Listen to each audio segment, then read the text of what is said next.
friends, it's Jasmine, and today we're just going to be jumping right into this video.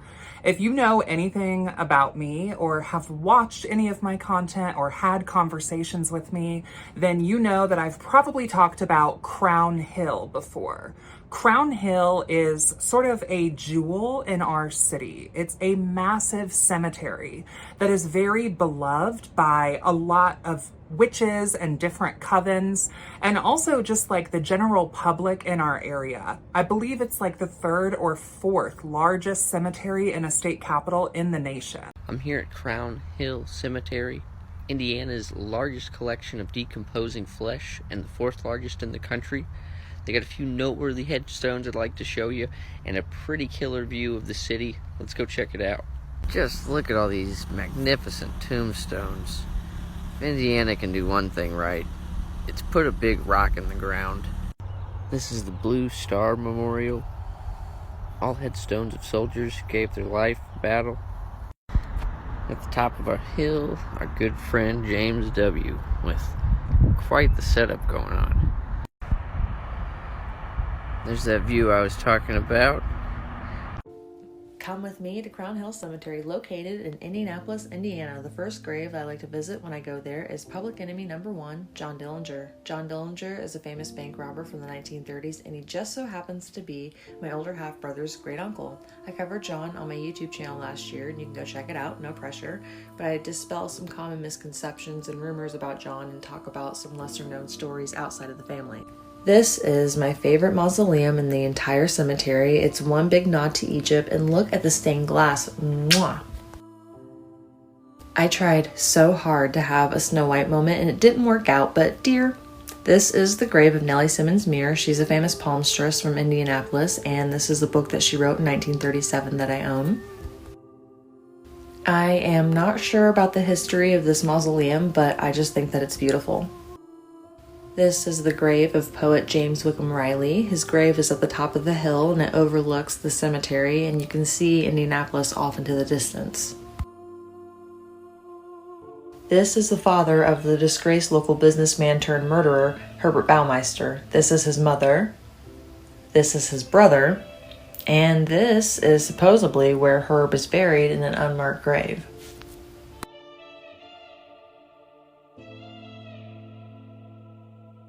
And last but not least, this is Noah Chanovez, a police officer who worked in my town who was viciously murdered in the line of duty in 2022. Let's go and take a look at one of the more interesting graves here at Crown Hill Cemetery in Indianapolis, Indiana. Now, they have one of the best views here because from up at the top of the hill, you can see pretty much the entire skyline of Indianapolis. But over here is the final resting place of a man by the name of James Whitcomb Riley, and he has the highest elevated grave here at the cemetery. But he was a very well-known writer, poet. He was a best-selling author, but he was born in 1849 in Indiana, passed away in 1916 at the age of 66. Now, if you can see out there, that is the skyline of Indianapolis. But this over here is the final resting place of James Whitcomb Riley, and he is also one of the more visited people at the cemetery. But also, there's a former president here in Benjamin Harrison and a famous gangster in John Dillinger.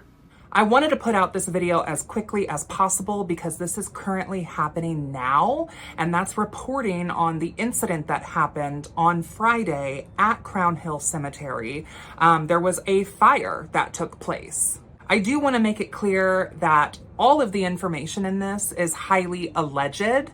I've collected all of this information just by doing like my own research, collecting information from local news outlets and social media. So do keep that in mind that everything is alleged. This case is still open and ongoing. With all that being said, let's get into the case. Today we are covering a startling and somewhat mysterious incident at Crown Hill Cemetery in Indianapolis.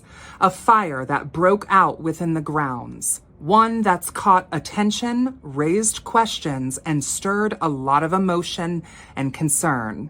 Whether you're into urban history, true crime, sacred spaces, or simply want to know what happened, We're going to dig in today.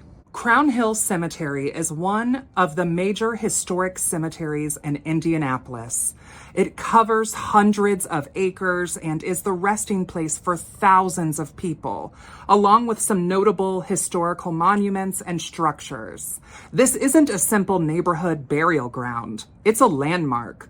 And as such, any disturbance in the grounds strikes a chord within our local community. So what exactly happened? Recently, the Indianapolis Fire Department confirmed that they are investigating a fire at the Crown Hill Cemetery.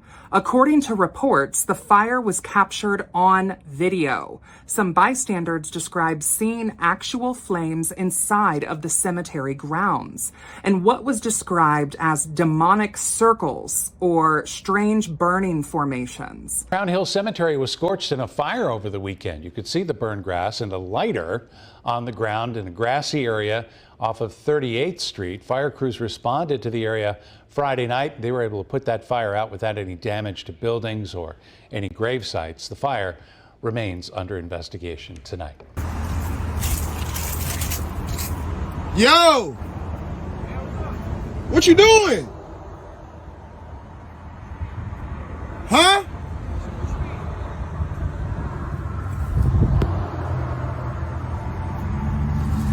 Why you setting this on fire?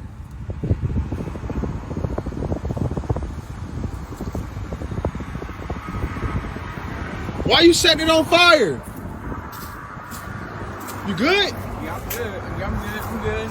I'm good.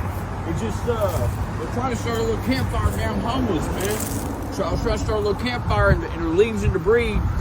You know what I mean? It got fucking... Hey, I think you might need to put that shit out, man. All of what I'm putting out with. Some fucking water, bro. Like, I ain't got no water, you bro. burning up the street over here, brother. Yeah, I know y'all probably can't even see. You probably can't even fucking see. Man, what you mean you can't see, bro? Like, you probably can't see. Man, fuck you. Yes, the fuck. Why you think I came back? Is you crazy? Is you cool, bro? Yeah, you know I'm cool, man. Nah, you not cool, bro. I don't know how I'm gonna get this under control, bro. Why did you do it? Cause I needed a fire, bro. Ah, man, you fucked up for that one. Yeah, I know. Don't call the cops on me, bro, please. Nah, trust me, I'm not gonna call the cops. You need to get the fuck away from here. For real. If I was you, I'd just leave. Like, just leave. That's what I'm doing. Like, leave.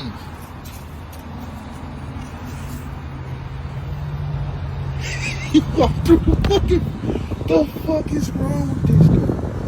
Leave! Hurry up! Run, motherfucker, run! Shit, it ain't me, bro. I stopped to see what's okay. My people buried here. One social media clip described it in what looked like a scene straight out of a Halloween horror film. Actual flames coming out of Crown Hill Cemetery.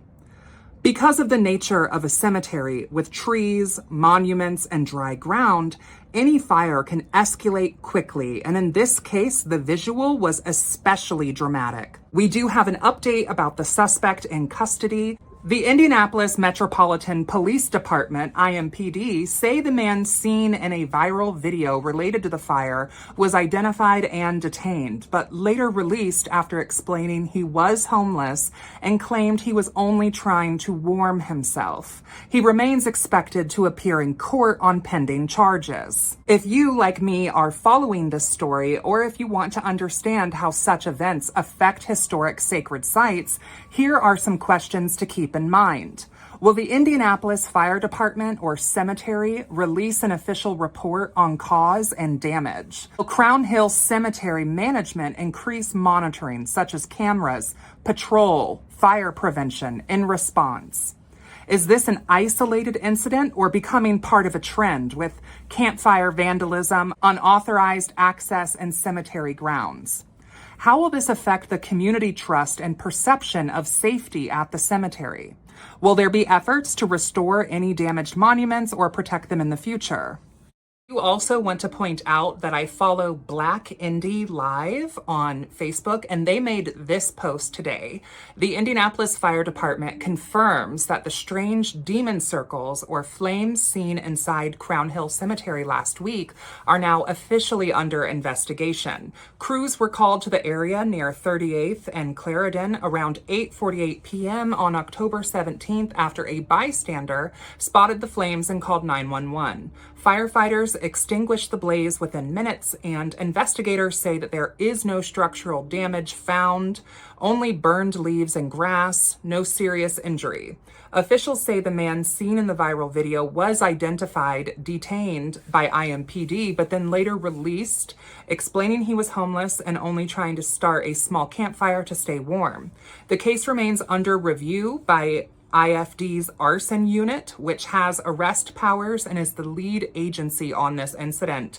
The clip, which has since gone massively viral that I've shared, has fueled intense online speculation. Some viewers say the fire's perfect circular patterns look unnatural, even suggesting signs of spiritual ritual or a seance.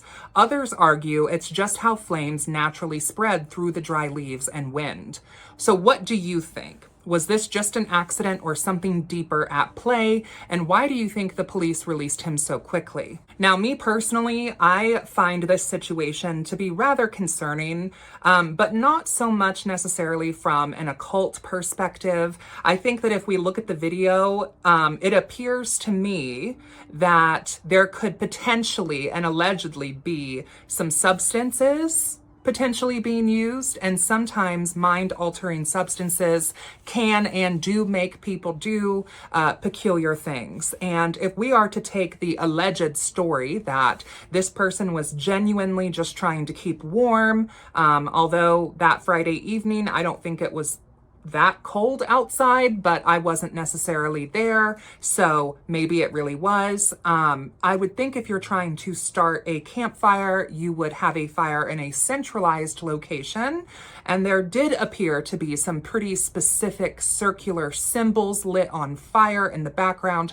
However, I am told that fire can spread rather quickly, especially if there are a bunch of dry leaves on the ground. So maybe that is the case. However, I think that the people online who are basically creating a satanic panic about this situation are completely unfounded. I don't think that there's any reason to believe that there's anything satanic that is going on at Crown Hill Cemetery in regards to this particular case. I think that it's fear-mongering, and I think that it's sick and cruel. I am curious in general what will come out of this case if charges do arise. I will be following this case, so you may see me talk about this in the future. I am also curious about the person who posted the video as well, if anything is going to come out of that. In that video, the person who was filming mentioned to the guy who said, oh, you know, please don't call the police on me. The guy filming said, oh, I'm not going to call the police, and basically suggested that the man should leave the scene of the crime. So I'm not exactly sure legally where that falls. I will be following this case. What do you think about this particular case? I would love to hear from you. And if you have any information that you think is relevant to this, please feel free to comment down below. I'm sure that more details will be coming out as this case is still developing. So until then, I think that's going to be it for this. So thank you all so much for joining. Let me know if you enjoy this style of video talking about crime and the occult. And until next time, friends, blessed be, and I will see you in hell. Bye. Down, down, down the road, down the witch's road. Down, down, down the road, down the witch's road. Down, down, down the road, down the witch's road. Circle sewn with fate, unlock thy hidden